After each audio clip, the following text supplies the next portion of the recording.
So today we're going to be taking a look at a very specific topic on small UAS systems and different camouflage techniques and tactics that you can use to hide from them.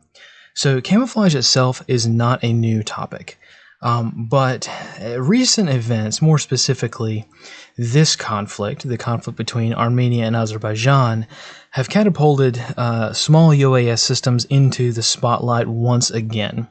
And this is not a concept, this is not something that has been, that is new either, but during the Second Nagorno-Karabakh War, the war between Armenia and Azerbaijan, small UAS systems were a very decisive tool. Whatever you want to call the war, we call it the Lawnmower War because one of the main reasons and tools that were used in that conflict, which lasted only 6 weeks long, was UAS systems. You had Armenia and Azerbaijan both using small UAS systems in conjunction with modern-day tools, modern warfare. Things like guided, munitions, precision weapons, or even artillery, right?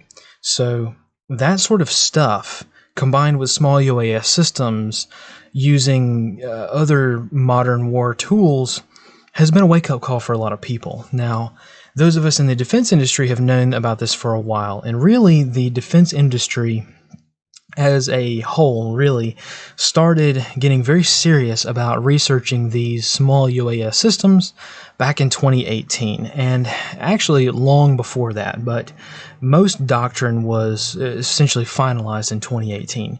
We've known about it for, probably 10 years before that, back going all the way back to 2008. But the main point is that small UAS systems have been used by insurgent groups for a very long time, most notably ISIS, and this is where our sort of experience comes in with them.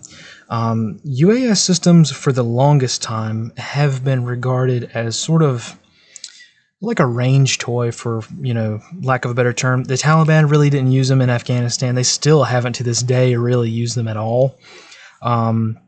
You've got some limited use of them, attacking airfields, like down in Helmand and things like that. But it really has just been, UAS 1 or 2 attacks a year.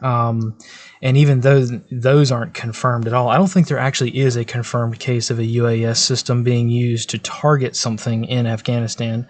I think the first one was last year, actually, now that I think about it. But anyway, I'm sure someone will comment below with that actual data. But the point is that Afghanistan is very different than Iraq and Syria, and ISIS in Iraq and Syria used drones like the DJI Phantom quite extensively, and they not only use them for observation, but they use them for targeting.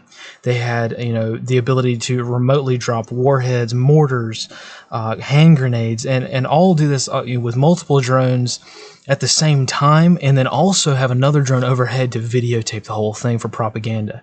So, a few years ago, the defense community said, whoa, this stuff that's no longer a range toy. These things are killing people. And I think one of the main turning points was when a drone was able to drop a hand grenade into an ammunition dump. And that was being used by government forces, the local government forces there, local military.